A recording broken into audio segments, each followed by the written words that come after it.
Joining me now for more on this story is Sam Becker, freelance contributor at Fast Company, who covered the news of the partnership. Sam, welcome to the New York Stock Exchange. Hi, thanks for having me. All right, so TBPN, wildly popular in Silicon Valley, 11 months old. What do you think is behind its rise? So I think there's several things kind of going on. First of all, with them specifically, TBPN, I think that they're just a very authentic show. What they're doing is a bit different. It's, they call themselves a podcast, but it's more than that. It's kind of when I first was watching it, it's kind of a Squawk Box-esque kind of a thing, right? It's going on, it's live, it's like they're having fun too. So, and both of those guys, Jordy and John, are entrepreneurs. They're kind of from that world, and they can speak to it in a really authentic way, really authoritative way.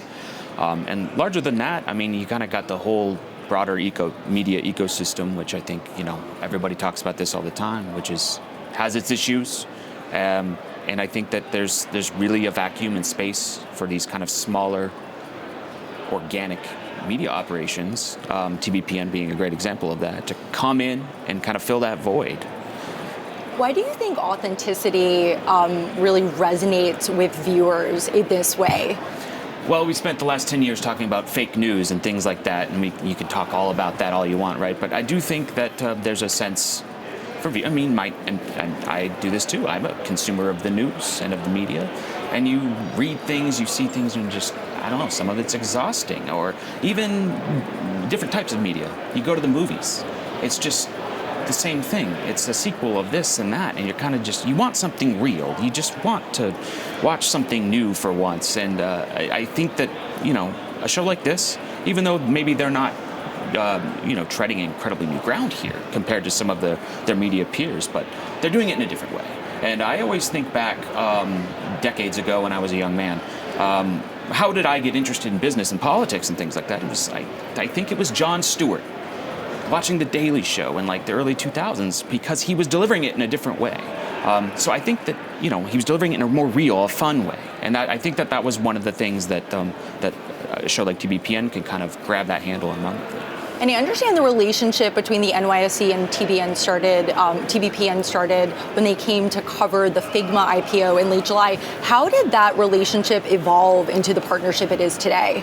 So Jordy tells me, Jordy being one of the hosts of TBPN, he told me that they came in here, and none of them are really sure how TBPN actually got on the exchange's radar to begin with. But they came here, did the show for the Figma IPO. Everybody had a great time. Everybody got along really well.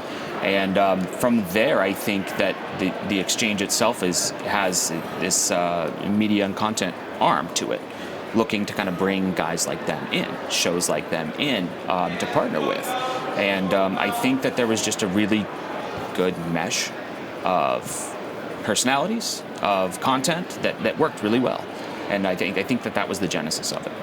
And we do a lot of storytelling here at NYSE. And what did you learn in your reporting about how important storytelling is to the New York Stock Exchange? Yeah, this was one of the most interesting things to me, is because I didn't quite realize how much effort, resources go into the content and the media arm of the exchange. You guys have, I think, something along the lines of 2,500 listed companies. And, a part of what you do for them, of what the exchange does for them, is tell their stories, help them, celebrate milestones. Obviously, an IPO is a great example of that, but there's other things too. I think that just learning about that and kind of seeing it in action too, being down here, I mean, this is a part of it, right? TBPN can also be a part of that too, as helping tell those stories of those companies. All right. Thank you, Sam Becker, freelance reporter at Fast Company, for joining us at the New York Stock Exchange and sharing more about this exciting partnership. Thanks for having me.